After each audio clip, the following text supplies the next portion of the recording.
আমার এই কথাগুলো শুনে অনেক ধরনের কমেন্ট করতে পারেন যে বাসি তরকারি খান, কিন্তু এলিঞ্চার শাকটা যখন একটু বেশি করে পেঁয়াজ রসুন কুচি দিয়ে এরকম ভাজি করা হয় না, আমার কাছে এটাও অনেক মজা লাগে। হ্যালো এভরিওয়ান, আসসালামু আলাইকুম, সবাইকে ওয়েলকাম করছি আমার আজকের এই খাওয়ার ভিডিওটা দেখার জন্য। নর্মালি তো দেখেন কি আমি রান্না বান্না করি, কি করি না করি সেটা আপনাদের সাথে শেয়ার করি।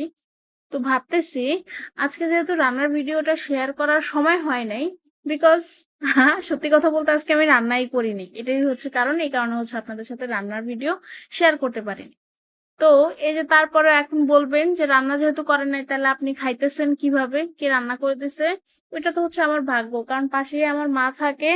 তো আমি রান্না না করলেও হয় কি, আমার ঘরে অটোমেটিক আল্লাহর তরফ থেকে খাবার চলে আসে। তো আমি হচ্ছে আজকে ভাত খাচ্ছি এলিঞ্চার শাক ভাজি, আর হচ্ছে এগুলা কি চাপিলা মাছ, সে চাপিলা মাছ ভাজি। তো চাপিলা মাছ ভাজিটা আমার কাছে খেতে কিন্তু বেশ মজা লাগে, আর আম্মু ভাজি করছে অনেক মুচমুচে করে। আর এলিঞ্চার শাক ভাজি কিন্তু আমার খুবই পছন্দের। তো নর্মালি কি হয়, আমাদের বাসার শাক যে ধরনের শাকই আনুক না কেন, আম্মু হচ্ছে বিভিন্ন ধরনের মাছের মাথা আছে, তো ওইটা দিয়ে হচ্ছে ভাঙাচুরা রান্না বান্না করে। ওইটা তো অন্য লেভেলের মজা। কিন্তু এলিঞ্চার শাকটা যখন একটু বেশি করে পেঁয়াজ রসুন কুচি দিয়ে এরকম ভাজি করা হয় না, আমার কাছে এটাও অনেক মজা লাগে। আমার কাছে এলিঞ্চার শাক ভাজি আর হচ্ছে মসুরির ডাল দিয়েও হচ্ছে আমি এক প্লেট ভাত এমনিতেই খেতে পারবো, আর মাছ ভাজা আর ডাল হইলেই এনাফ। মানে আমার না এই মানে সিম্পল খাবারগুলোই অনেক বেশি পছন্দ। ওয়েট, এখন আবার অনেকেই বলতে পারেন তাহলে কি আপনি ভালো মন্দ খাবার পছন্দ করেন না? অবশ্যই করি, কিন্তু ভালো মন্দ খাবার দেখেন আপনি অল্প একটু বেশি না আর খাওয়া যায় না, কিন্তু এই সিম্পল খাবারগুলো দিয়ে আপনি পেট ভরে মন ভরে হচ্ছে শান্তি করে খাবার খাইতে পারেন, দেখবেন এতে হচ্ছে আপনার পেটও ভালো থাকে, সবকিছু ভালো থাকে। আর একটু ভালো মন্দ যখন খাইতে যাই, যেমন রোস্ট পোলাও বিরিয়ানি, এগুলা খাইলে দেখা যায় পেটের ভিতরে একটু গ্যাসের সমস্যা হয়, কিন্তু ওগুলা টেস্ট আলাদা, এগুলা টেস্ট আলাদা। তারপরেও হয় না যে আসলে এক একজনের পছন্দের টেস্ট এক এক রকম।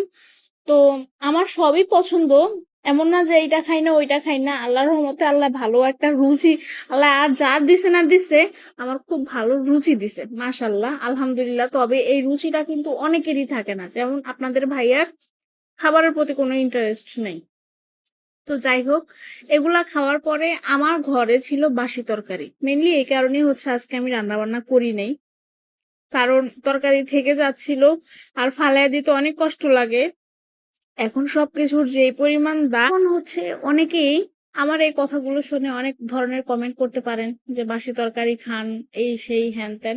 কিন্তু হ্যাঁ ভাই, বাসি তরকারির টেস্টও অন্যরকম। বলি না, আমার টেস্ট গুলা মানে আমার সবেতেই টেস্ট আছে, এমন না যে এমন না যে আমার টেস্ট নাই। আলহামদুলিল্লাহ আমার টেস্ট ভালো, এটার জন্য আমি লাখো শুকরিয়া আল্লাহর কাছে। অনেকের এরকমও আছে যে টেস্ট নাই, খাইতে পারে না, খাইতে চাইলেও খাইতে পারে না। আমার এই বাসি তরকারি থাকার কারণ আম্মু প্রতিদিনই কিছু না কিছু দেয়, এই কারণে হচ্ছে আমার তরকারি থেকে যায়।